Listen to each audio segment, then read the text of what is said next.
నల్గొండ జిల్లాలో ధరణి సమస్యలతో రైతుల ఇబ్బందిపై అధికారులు ఫోకస్ పెట్టారు. ధరణి సమస్యలు ఎక్కువగా ఉన్న తిరుమలగిరి మండలాన్ని పైలట్ ప్రాజెక్టుగా ఎంపిక చేశారు.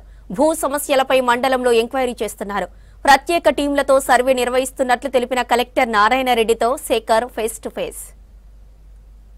అధికారులకు మొత్తం కూడా ఎక్కువ ధరణిపై ఫిర్యాదులే వస్తున్నాయి. ధరణి వచ్చినప్పటి నుంచి కూడా రైతులు తీవ్ర ఇబ్బందులు ఎదుర్కొంటున్నారు.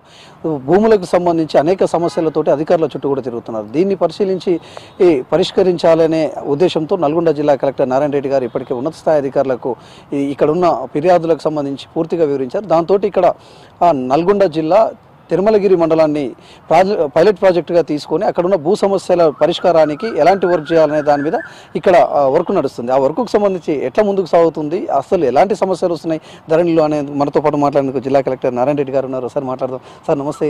ఈ ధరణికి సంబంధించి వచ్చిన తర్వాత చాలామంది రైతులు ఎక్కువ ఫిర్యాదులు చేస్తున్నారు కదా, ఫిర్యాదులకు సంబంధించి మీకు ఎలాంటి ఫిర్యాదులు వస్తున్నాయండి? ముఖ్యంగా ధరణికి సంబంధించి మనకు ఫస్ట్ స్టార్టింగ్లో మనకు చాలా వరకు నా పేరు రాలేదు, నాకు ఎక్స్టెంట్ తక్కువ వచ్చింది అనేవి రావడం మనకు తెలిసిందే. అయితే ఇప్పుడు ఈ మధ్య కాలంలో ముఖ్యంగా అసైన్మెంట్ ల్యాండ్ కావచ్చు, లేదా కొన్ని ఏరియాలో పట్టా ల్యాండ్లో కూడా ఎక్స్టెంట్ అనేది ఎక్సెస్ అయింది. అంటే ఉండాల్సిన ఎక్స్టెంట్ కంటే ఎక్కువ మంది రికార్డ్ అయ్యారు కాబట్టి నా పేరు ఎక్కించలేకపోతున్నారు అనేది కంప్లైంట్స్ రావడం జరిగింది. సో అందులో భాగంగా ప్రభుత్వం ఇట్లాంటి ఇష్యూస్ అన్నింటినీ కూడా ప్రాపర్గా అండర్స్టాండ్ చేసుకోవడం ఉద్దేశంతోన నల్గొండ జిల్లాలోని తిరుమలగిరి సాగర్ మండలాన్ని పైలట్ ప్రాజెక్ట్ కింద ఎంపిక చేసుకోవడం జరిగింది. సో ప్రభుత్వ ఆదేశాల మేరకు అక్కడ మనం సుమారుగా మొత్తం 14 మంది సర్వేయర్లు, అదేవిధంగా క్లరికల్ స్టాఫ్, ఒక 5 మంది తహసీల్దార్ లేదా డిప్యూటీ తహసీల్దార్ క్యాడర్ ఆఫీసర్లను అక్కడికి డెప్యూట్ చేసి సుమారు నెల రోజుల నుంచి మనం ఆగస్టు 3కి అక్కడ స్టార్ట్ చేసుకున్నాం. సో అప్పటి నుంచి అక్కడ మనం కంటిన్యూస్గా సర్వే చేస్తున్నాం. అంటే అక్కడ మనకు గ్రౌండ్ లెవెల్లో ముఖ్యంగా 3 నుంచి 4 రకాల ఇష్యూస్ మనకు కనబడుతున్నాయి. ఒకటి, పెద్ద సర్వే నెంబర్లలో అక్కడ అసైన్మెంట్ అనేది జరిగినప్పుడు కొంత కల్టివేషన్లో ఉన్న ఎక్స్టెంట్తో పాటు కల్టివేషన్లో లేని ఎక్స్టెంట్ కూడా అసైన్మెంట్ జరిగినట్టుగా తెలుస్తూ ఉంది. సో వాటిని గ్రౌండ్లో మన టీమ్స్ అన్నీ కూడా ప్రాపర్గా సర్వే చేసే విధంగా ముందుకు వెళ్తూ ఉన్నారు. సో సర్వే చేస్తూ ఎవరైతే ఫార్మర్ కల్టివేషన్లో ఉన్నాడో ఆయనకు పట్టాదారు పాస్బుక్ ఇచ్చే విధంగా చర్యలు తీసుకుంటా ఉన్నాం. నెక్స్ట్ రెండవది వచ్చేసి మనకు ఫారెస్ట్ ప్లస్ గవర్నమెంట్కి సంబంధించిన బౌండరీ డిస్ప్యూట్. అంటే ఒకే సర్వే నెంబర్లో forest land plus government land ఉండడం వల్ల అక్కడ మనకు ఏది ఫారెస్ట్ ల్యాండ్ ఏది గవర్నమెంట్ ల్యాండ్ అనేది డిమార్కేషన్ చేయకపోవడం వల్ల అక్కడ కొంతమందికి పట్టాలు ఇవ్వకుండా ఆపిన సందర్భాలు ఉన్నాయి. దాంతోపాటుగా పక్క సర్వే నెంబర్లు కూడా పట్టా నెంబర్ గవర్నమెంట్ లేదా ఫారెస్ట్ నెంబర్ ఉంటే వాళ్ళ మధ్యలో డిస్ప్యూట్ అనేది తెలుస్తూ ఉంది. సో వాటికి కూడా ప్రాపర్గా ఫారెస్ట్ బౌండరీస్ పెట్టి ఫారెస్ట్ ల్యాండ్ కాని దాంట్లో గవర్నమెంట్ ల్యాండ్లో ఎవరైతే కబ్జా ఉన్నారో, ఎవరైతే సాగు చేస్తున్నారో వారి పేపర్స్ అన్ని వెరిఫై చేసి వాళ్ళకి పట్టాలు ఇచ్చే విధంగా చర్యలు తీసుకుంటున్నాం. నెక్స్ట్ మూడవది, ఆ మండలంలో మనకు ఇవాక్యూ ప్రాపర్టీకి సంబంధించిన ఇష్యూస్ కూడా ఉన్నాయి. సో వాటిని కూడా రూల్ ప్రకారంగా హ్యాండిల్ చేసే విధంగా ముందుకు వెళ్తూ ఉన్నాం. నెక్స్ట్ దాని తర్వాత పట్టా నెంబర్లో కూడా కొంతవరకు పట్టా నెంబర్లో ఎక్స్టెంట్ అనేది ఎక్సెస్ కావడం అట్లాంటివి ఉన్నాయి. అంటే పట్టా నెంబర్ చాలా మినిమం ఎక్స్టెంట్ అనుకోండి, 1/2 acre 1 acre అట్లాంటివి. సో వాటిని కూడా సర్వే చేసి ఆ 1 acre ఎవరిదాన్ని తగ్గించాలనో తగ్గించే విధంగా చర్యలు తీసుకుంటూ అంటే ముఖ్యంగా కల్టివేషన్లో ఉండి సరైన ఆధారం ఉన్న వాళ్ళకు పట్టాలు ఇచ్చే విధంగా ముందుకు సాగుతా ఉన్నాం. అంటే రాష్ట్రంలో చాలా జిల్లాలు ఉన్నాయి, మండలాలు ఉన్నాయి, గ్రామాలు ఉన్నాయి కదా, తిరుమలగిరి సాగర్ని తీసుకోవడానికి గల కారణాలు ఏంటి? అక్కడ ఎక్కువ మీరు ఫేస్ చేస్తున్న ప్రాబ్లమ్స్ ఏంటి సార్?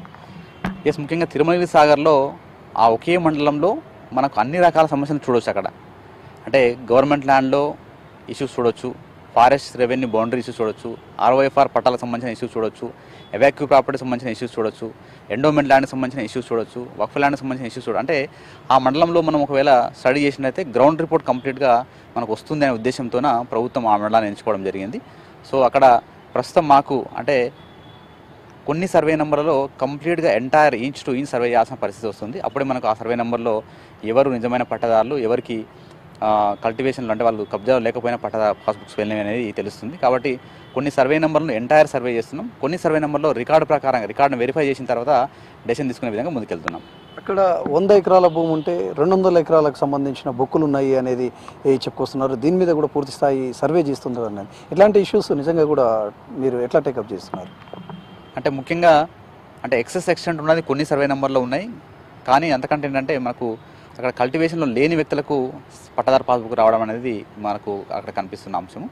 సో వాటిని ప్రాపర్గా ప్రభుత్వ ఆదేశాల మేరకు ఎక్కడైతే కల్టివేషన్లో ఉండి ఆయనకు ప్రాపర్ డాక్యుమెంట్స్ ఉన్నాయో అట్లాంటి వాళ్ళకు ధరణిలో ఎంటర్ చేసే విధంగా చర్యలు తీసుకుంటున్నాం. ఏవైతే అంటే ఎలాంటి భూమి లేకుండా పట్టాదారు పాస్బుక్స్ ఇష్యూ అయినాయో అట్లాంటి వాటిని క్యాన్సిల్ చేసే విధంగా చర్యలు తీసుకుంటున్నాం. సో ఇటు అంటే జెన్యూన్ రైతులకు ఎవరికి కూడా నష్టం కలగకుండా చర్యలు తీసుకుంటూ ముందుకెళ్తా ఉన్నాం. నాగార్జున సాగర్ ప్రాజెక్టు నిర్మాణం అయ్యేటప్పుడు 1962లో చాలామంది పునరావాస గ్రామాల కింద ప్రభుత్వమే ల్యాండ్ ఇచ్చింది. కానీ ఇప్పుడు వాళ్ళకి పట్టాలు లేవు. అటువంటి సమస్యలను ఎట్లా పరిష్కరిస్తున్నారు? రైతులకు ఎలాంటి భరోసా ఇస్తున్నారు? ఎస్, ఇది కూడా ఒక ముఖ్యమైన సమస్య. అంటే ఆ మండలాన్ని ఎంచుకోవడానికి ఇది కూడా ఒక ముఖ్యమైన సమస్య అక్కడ. అంటే మనకు 1964, 1970 మధ్యలో చాలా వరకు అప్పటి ఫారెస్ట్లో కల్టివేషన్లో ఉన్న వాళ్ళకు ప్రభుత్వం ఆ ఏరియాను డీరిజర్వ్ చేసుకుంటూ వాళ్ళకి పట్టాలు ఇవ్వడం జరిగింది. అంటే కొంతమంది కొన్ని నాగార్జునపేట లాంటి కొన్ని కాలనీలను కూడా అక్కడ రీలొకేట్ చేయడం జరిగింది. సో అయితే ఇప్పుడు మనకేంటంటే అప్పుడు రీలొకేట్ చేసినప్పుడు అప్పుడు డీరిజర్వ్ చేసిన ఎక్స్టెంట్ అనేది ప్రాపర్ ఐడెంటిఫై చేయడం చాలా కష్టంగా మారింది. అయితే దాన్ని కూడా అప్పటి పట్టదారులను వాళ్ళ లింకుని తీసుకొస్తూ అంటే వాళ్ళ లీగల్ హెయిర్స్ కానీ వాళ్ళు కొన్న వాళ్ళు కానీ ఆ లింకుని తీసుకొస్తూ వాళ్ళు ఎక్కడ పొజిషన్లో ఉన్నారు ఆ ఏరియాను ఐడెంటిఫై చేసే విధంగా. సో మిగతా వాటిని అంటే అవి ఐడెంటిఫై చేసుకుంటే they are the genuine farmers. మిగతా వాళ్ళను వాళ్ళకు రూల్ ప్రకారంగా వాళ్ళ మీద యాక్షన్ తీసుకునే విధంగా ముందుకెళ్తా ఉన్నాం. ఇప్పుడు మనం ఇచ్చే సొల్యూషన్ అనేది పర్మనెంట్గా ఉండాలనేది ముఖ్యమైన కాన్సెప్ట్. అంటే హడావిడిగా చేసి మళ్ళీ ఇంకో తప్పు చేయొద్దు, దాంతోపాటుగా అన్ని సమస్యలకు పరిష్కారం రావాలనే ఉద్దేశంతోన ప్రభుత్వం మీరు దాన్ని పర్ఫెక్ట్గా చేయండి అని ఆదేశాలు ఇవ్వడం జరిగింది. అందుకు అనుగుణంగా లాస్ట్ 1 మంత్ నుంచి అక్కడ పనిచేస్తూ ఉన్నాం.